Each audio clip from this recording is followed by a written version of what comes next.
Today was the game between Wales and Samoa.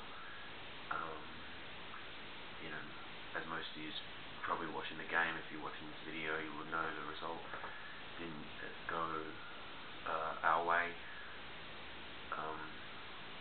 You know, I gotta be honest, I'm pretty devastated. You know, coming all the way from Australia for the game. But in saying that, you know, as I said, I'm not a bandwagon fan. I still got mad love for the team, and I appreciate all the sacrifices that they've all made just to take the field. Just a little bit about the game. You know, they played their, you know, they gave their all. You know, they played their best. You know, handling at times kind of let us down. It seemed like Wales were definitely the more potent team on attack. You know, we seemed to play pretty well in the tight.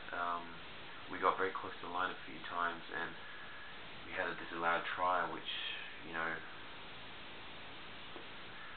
I thought it was alright, but, you know, another one of those was a referee's call, and it didn't go our way. You know, Tusi was listed to play today, but he got replaced by It seems like they were just trying to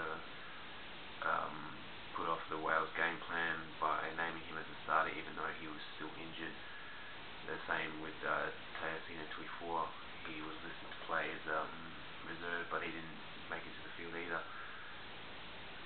He was replaced by Manu Samoa, with Tusi starting for Tusi. James Soyalu took his place on the bench, and you know, there's a big you know, there's a big outcry over Justice Oliveira and his performance today.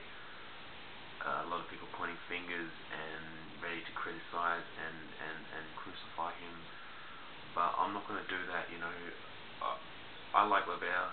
You know, he didn't perform today. He had you know, one of those games where, you know, things didn't go his way. He gave away a few penalties. He dropped a ball or two at crucial stages of the game. But, you know, it's unfair for us to, you know, as supporters, just because a player has a bad game, to be ready to, you know, throw him to the wolves and just crucify him when you know, there's 15 men on the field. It's not just one player.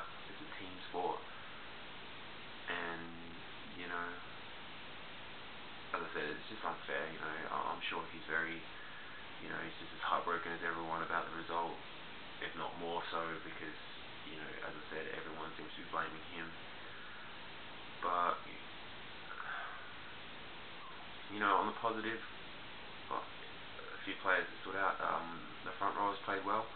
Talafo and Peronise. I think Peronise had to be helped off the field, so that's not a good sign. He might be replaced for the next game by Sensors Johnson. The lineouts were good.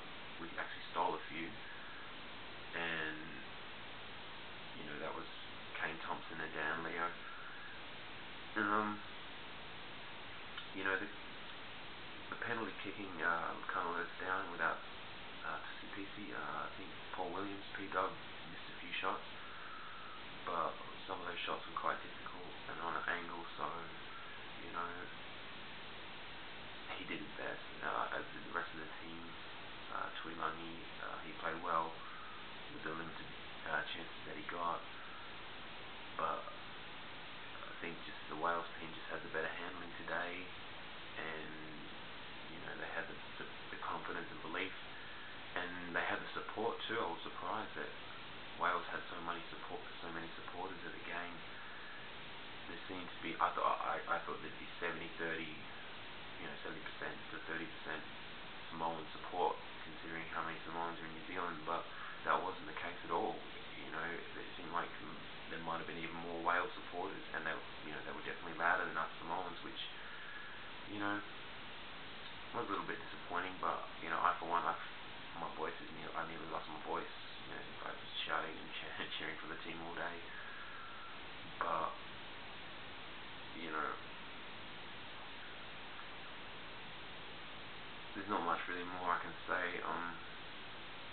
still, as I said, I'm not a bandwagon fan. I still love the team. I will always support and stand by this team. I'm not pointing fingers at any of the players. If anything, I'm grateful and appreciative of all the sacrifices that they've made just to take the field and play for us, just for the pride and prestige and the honour of the motherland. And I'll always support them because of that, or not just because of that, but I won't ever turn my back on any of them. But